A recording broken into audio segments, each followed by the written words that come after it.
I harp on oral citations a lot because they are the number one thing that students tend to find problematic when they go to deliver their speeches.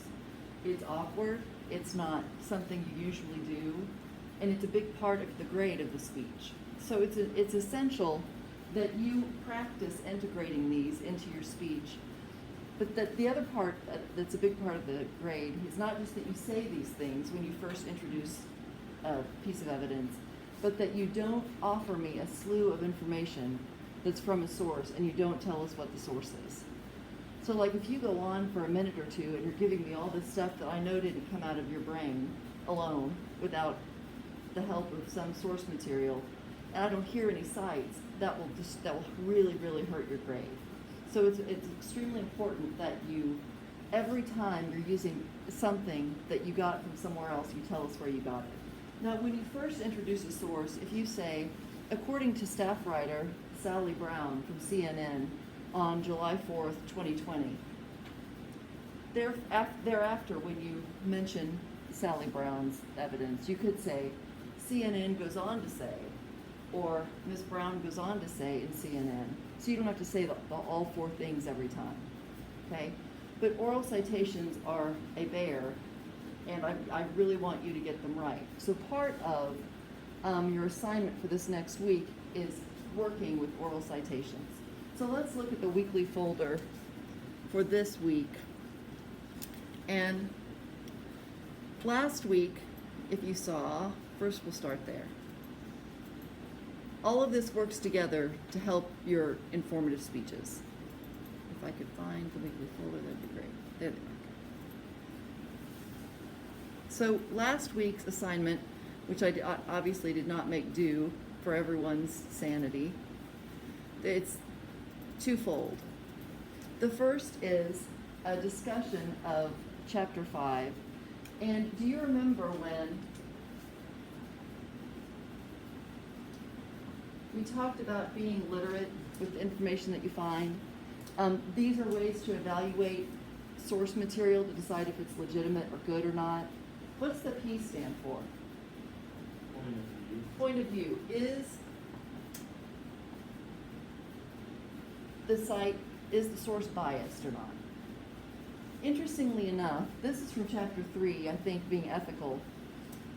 Chapter 5 calls these 5 things different things, but they're the exact same criteria. So we've been over this before. So point of view, is the site objective or not? So objectivity.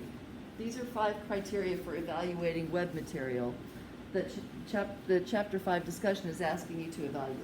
So point of view, what's A? Authority. Is the source credible? Do they have the authority to be a source for you? What's R? Reliability. Is the information provided reliable? Is it accurate? What about T? Timeliness. So is it current or not? And S is scope. How hard did you look, or how much territory does this source cover? Okay? So these are 5 ways to look at a piece of source material. Chapter 5 talks about these 5 things, just with different names, in terms of evaluating a website. And what the assignment for this week is to find a website and describe how it fits one of those criteria. And I think I will expand this to say, if you find a website that's bad, that is biased, that isn't current, or that isn't reliable, use that. Pick that one and describe why it's not a good website. You could do a good one or a bad one as far as I'm concerned with your discussion that's due Sunday night. So just find a website and evaluate how it either meets or violates one of these, which is the same as those 5 things in chapter 5, okay? So that's one thing you're going to do by Sunday night. The next thing is really to help you with APA and help you with your research. This is asking you to submit to me 3 of your sources for your informative speech, which is half of what's required. And what you'll do is submit to me the APA reference then a description of what the source is and how you might use it in your speech. Very simple. So you're going to do the APA reference format, and then tell me if it's a journal, a magazine, a newspaper, and then tell me I'm going to use this because it proves this point. It doesn't have to be anything extensive. But the whole idea behind it is that you can give me your source material. I could be telling you if it looks good or not, and if you're doing the APA formatting correctly. How comfortable are you with APA? With being able to put APA into reference format? Okay, good. Because if you have any trouble, I'm much better at dealing with it one-on-one. If you have, if you found a source and you're like, I don't know how to put this in APA format, send it to me, email me, text me, and I'll write you back with how you need to fix it, what to do. But APA formatting is not that bad. It's just a matter of putting it into the formula correctly, okay? So you're going to do that. That's due Sunday night. When you come to class next Wednesday, I want you to come with 2 of your sources, and we're going to practice orally citing them. So this week's folder asks you, and because I did it very specifically so that you wouldn't think it's any bigger deal than it is. I mean, I want you to do it, but I don't want you to stress out about it. Because I think it will really help you when the time comes to actually do this in your speech, okay? You're going to pick any 2 of your sources, and they can be 2 that you submitted on your research assignment. And you're not going to be graded on your eye contact. You can read this to us if you want to, okay? I'm going to grade you on if you said the right stuff and if you stood up tall and still, okay? And you're just going to say, very simply, my informative speech is about whatever it's about. The first piece of evidence I found is, and that's where you do the oral citation. You're going to say the complete oral citation. And then you'll say, this article explains that, and then just briefly tell us what the article gave you, what that source gave you. And then you'll say, the second piece of evidence is, you'll do the complete oral citation, and this article explains this. That's it. No time limit. And if you need to read them to feel more comfortable, I just want you to get in the practice of saying your oral citations out loud, okay? So that's what we're going to do in class next Wednesday, to practice doing oral citations. Then the following week, next week, due by October 25th, is your informative outline and your informative speech. The informative outline is, you can use the same speech outline template that's on Blackboard. But within the outline, you have to include in-text citations so that you don't have to tell me every time you're going to use evidence. But I need to look at your outline and see at least 6 in-text citations that relate to your 6 sources. So I see evidence of each of your sources in the text of the outline. So if let's say you're giving a speech about obesity, and you have a piece of evidence that artificial sweeteners actually contribute to obesity, okay? So you write that, this is your subpoint B something. And you say,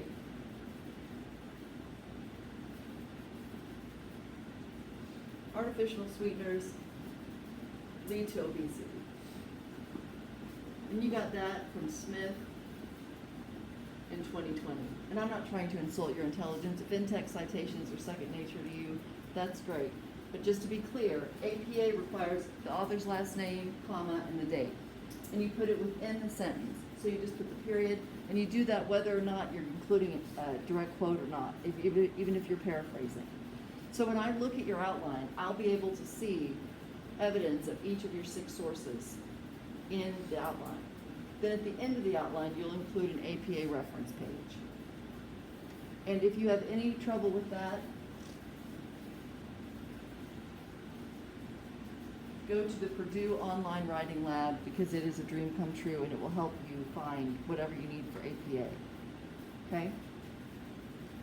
If I see, once you turn in your research assignment, there's a major struggle with APA, we'll talk about it some more, but just individually, please reach out to me if it's a problem for you. Okay? All right. That being said, now we're going to take a look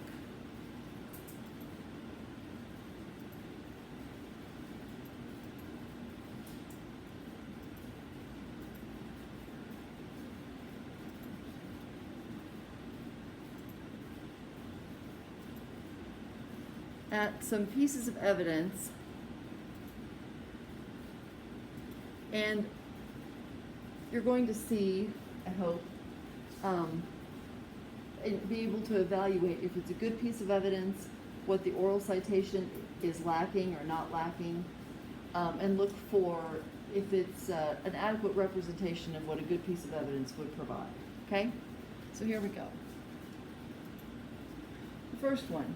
As Taylor Swift stated in a recent interview, U.S. policy toward North Korea should put more emphasis on bilateral negotiations. Is there anything wrong with that? What interview? Like, where was it? Yeah. Was it a credible interview by a credible person? How do we know it even happened, honestly? Exactly. Good. We don't. There's no source. What does Taylor Swift know about North Korean policy? Exactly. When did Taylor Swift become an expert on foreign policy with North Korea? So she doesn't have any credentials. We don't know who the author of this is. Who did, like Barrett said, we don't know who did the interview. We also don't know when she said it. Exactly. There's no date. So there's no author, there's no source, there's no date, there's no credentials within the piece of evidence. So this would not be ideal. Okay, let's try another one. And we haven't talked about statistics yet, but here we go. Now we're going to. This is in chapter 5.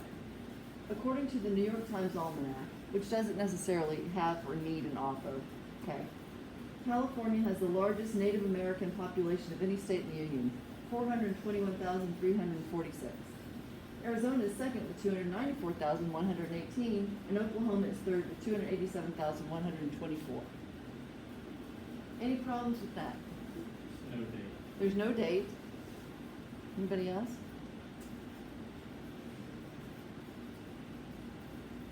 If you were saying that, do you want to say all those numbers? Really? No. This is a situation where statistics can become,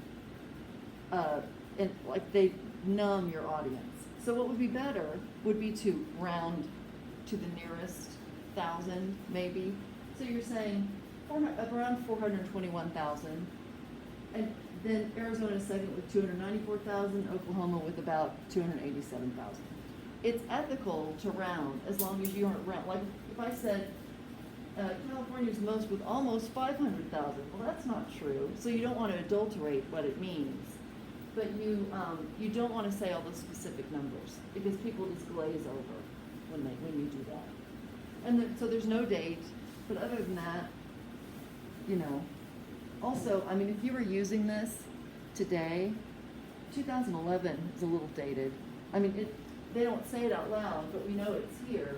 And if you're giving a current population, 9 years ago probably isn't the best. It's not timely.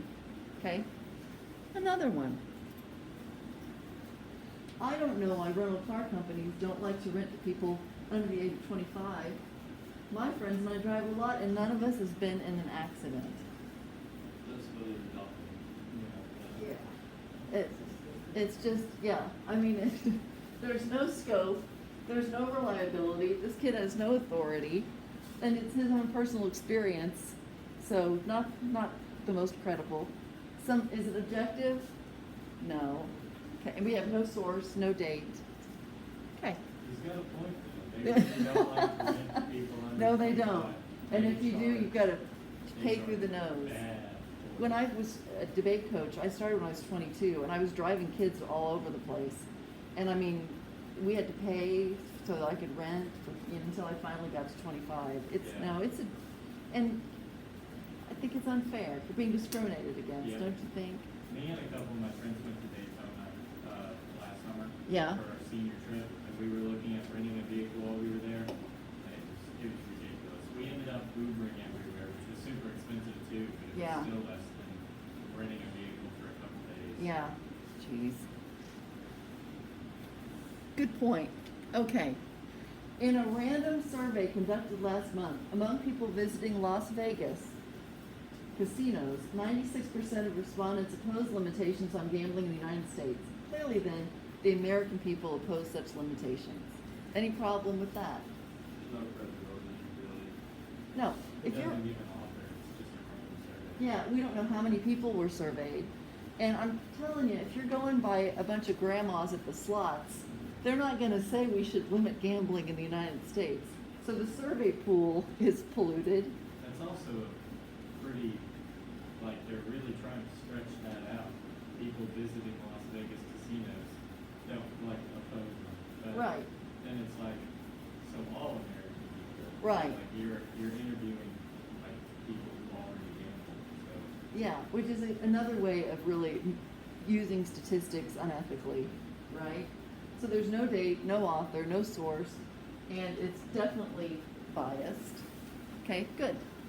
Getting this hang of this. In the words of one expert, the state education budget has been cut so much in recent years that any future cuts will do irreparable harm to our schools and the children they serve. Any problems there? What expert from where? Exactly. And if this is an actual direct quote, even though it's just a slide, there are no end quotation marks. So you see, there's no source, no date, no credentials. Good. Figures compiled by the Bureau of Labor Statistics show that the median salary for petroleum engineers in the United States is $108,910. This shows that petroleum engineers average almost $109,000 a year in salary. Any problems there? No date. No date.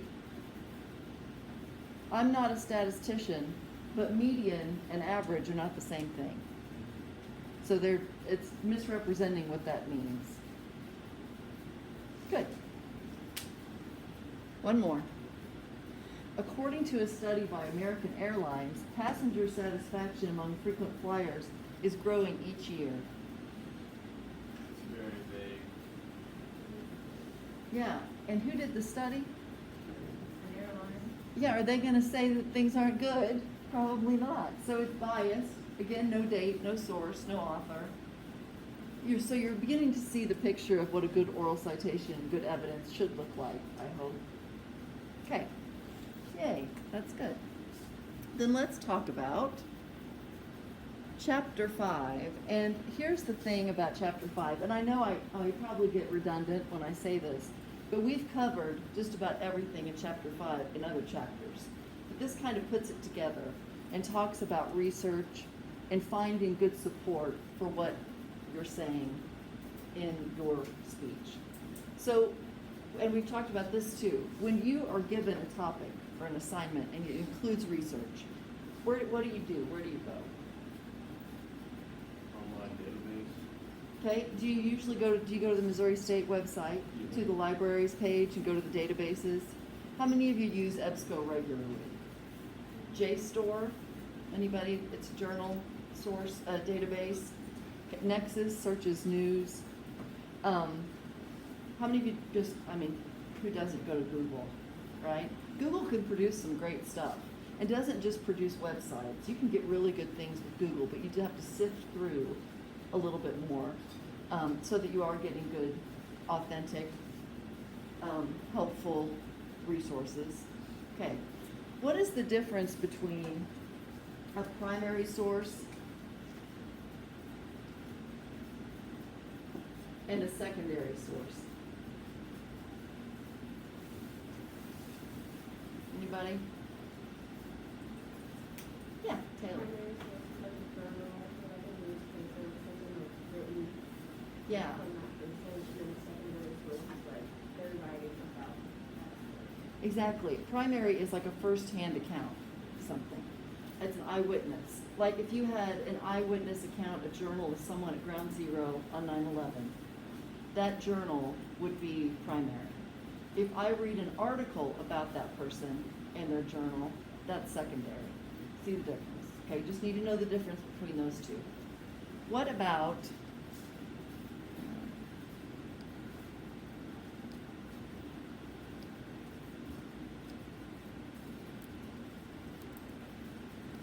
general or specialized encyclopedias? How often are you guys cracking open an encyclopedia these days?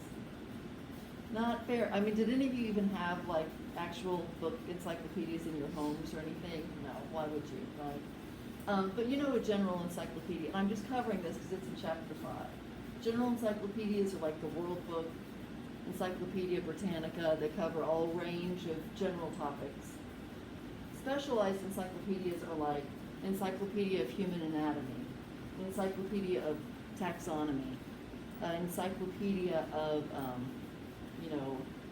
certain cancers. That it's specified usually to some type of profession or area of study, okay? So know the difference between a general and specific or specialized encyclopedia, okay? You know that when you go to find support for your points, what you're trying to do is bolster up and make stronger the points that you're making. So chapter 5 talks about 5 functions of support, 5 reasons why you need evidence, and you can't just stand and tell us what you think about your informative topic, okay? So here are the 5 functions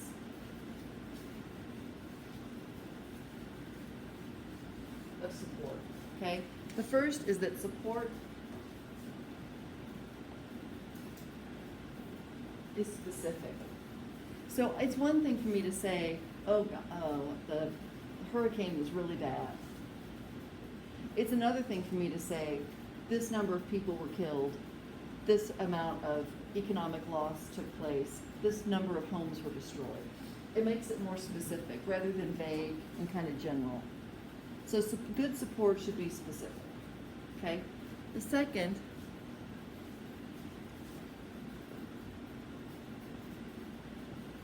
is that good support should clarify. So if I don't, to really explain a certain topic, a good piece of evidence would clarify what that means. Like for example, when in the speech that you watched this morning, when she talks about how important hair is, and she clarified and explained that barbershops were a meeting place and sort of a place of refuge for African Americans and have been for a long time. That clarified, when she says it's important, that's one thing. To give an example of that and show how it's important clarifies the concept more. Or like if, and I'm fixated on the hurricane thing because I just watched a documentary about Katrina, so forgive me. But if I were to say New Orleans was underwater, you go, okay, if I show you a picture of before Katrina and then after Katrina, when you can hardly see the roofs of most of New Orleans, doesn't that clarify it more for you? That's what good support does, okay? The next thing it does is good support adds weight. And what that means is if you can quote an expert about what you're saying, it gives it more weight, it gives it more credibility. I'm more likely to believe an expert in the field than you, no offense to you, but if you have studies that tell me that what you're saying is true, or you have a person who's an expert in the field, that's just going to make you more believable. It gives you more weight, okay? The fourth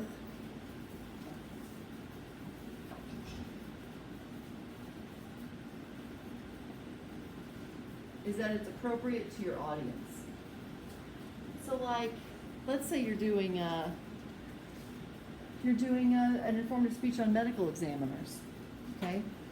You might not pick the most gory autopsies to show an audience and, absolutely offend them. You might choose wisely what you show. You might not show everything, but you're making sure that whoever it is you're speaking to, it's audience appropriate. You don't want to be offensive. You don't want to shock to the point where people can no longer, deal with what you're sharing. Okay, and the fifth thing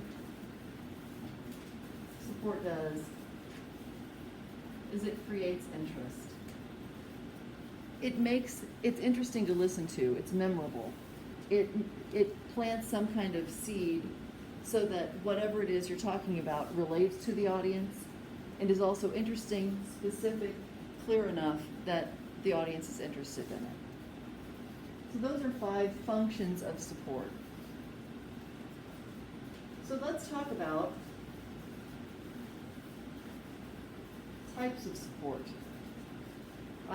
We've seen some examples of those today.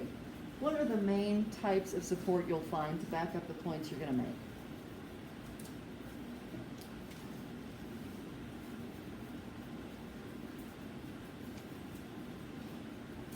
Think of what the speaker did in her speech. What kinds of things did she do to back up her points? What did she use? Visual rope. Okay, she used visual aids. That's very good. And those things demonstrated these types of support. Like, for example, facts, just plain facts. Facts are supposed to be verifiable and irrefutable. We live in a world right now where it seems nothing is verifiable or irrefutable, but that's the idea behind empirical evidence is empirically it can be verified. That's what facts are. Okay? Like when she told us about the hair follicle. It's a fact that this is what comprises an African American hair follicle. And she showed the difference, like that it winds or that it doesn't. The sebum, I think she called it. Those are facts. Okay? But you also have opinions, expert opinions telling you, if I have an economist describing the economic impact of a natural disaster, that's an opinion, but it's an educated one, it's an expert opinion. I will say this though, and I had a student in another class ask, could I interview my professor for my speech? I said, absolutely, it's great. But I had one girl, and this was during the shutdown, this is in the spring, and she had no real evidence. She just asked her friends what they thought, and that was her whole evidence in her speech. It didn't go well for her. It's one thing, if the topic warrants, a little survey of your roommates, that's one thing. But it's not super credible, so you don't want to be all opinion, right? I asked my mom, and she said, careful. So we got facts, we got opinions. What else can you think of? Yeah, statistics. Thank you. Statistics. And the rule is don't use too many, and usually they're best accompanied by visual aids. If you can show like a pie chart or a bar graph or a line graph that demonstrates a statistic, it makes it a whole lot easier for an audience to digest. But you don't want to use too many. You don't want to die of death by statistics, okay? And they can also be manipulated, which we saw in our examples today. So you want to be sure not to do that. What else?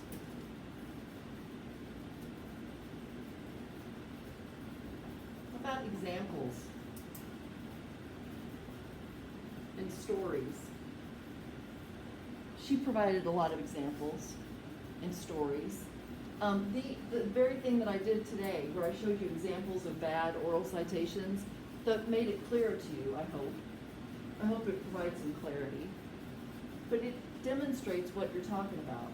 Like, for example, if I tell you playing with matches is bad, you go, okay. But if I tell you that a really good friend of mine was playing with matches when she was 3 and burned 75% of her body, and you can still see the scars, that makes it a little bit more relevant. So examples, stories can be very helpful. So can analogies. And there are two types. They're figurative and literal. And figurative, kind of metaphor and simile, kind of fit into figurative analogies. She was bright as the sun. That's an analogy, figurative analogy. If I say, like my dad still says, I'm so hungry I could eat the butthole out of a skunk. Okay, I don't really want to do that, but it gives you an idea of how hungry I am. That's a figurative analogy. Okay. Literal analogies compare two things that are similar. Like if I say, this rule in soccer reduced injuries, so it should also apply to football.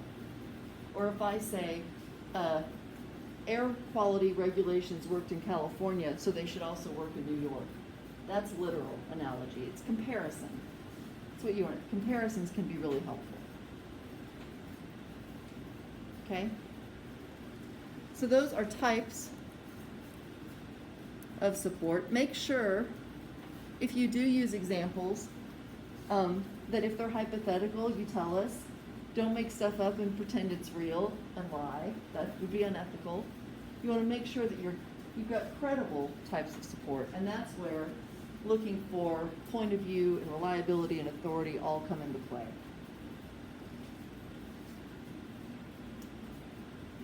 And that's the gist of chapter 5. I mean, it's nothing earth-shattering, but it does also emphasize that you need to remember when you go forth with your research, when you go looking for support to back up your claims in your informative speech, that you look for things that will help your audience understand. And your audience for this speech in particular is your class, it's me, but speak as if you're speaking to your peers and think what evidence would be relevant to them, okay?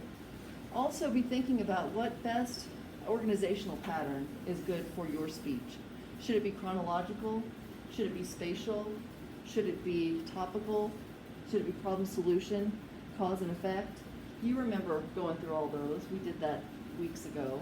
Be thinking about how to best put your speech together, because that integrates support more effectively if you think about which pattern is best for you. Do you have any questions about chapter 5, about oral citations, about APA, about stuff that's due this week? You've got that discussion board about evaluating a website. You have your research assignment. Those are due Sunday night. And then next week you're going to come to class with your oral citation practice. Okay? Any questions about any of that? All right, well then I'll set you free. Thank you guys. It was wonderful. You did a great job today.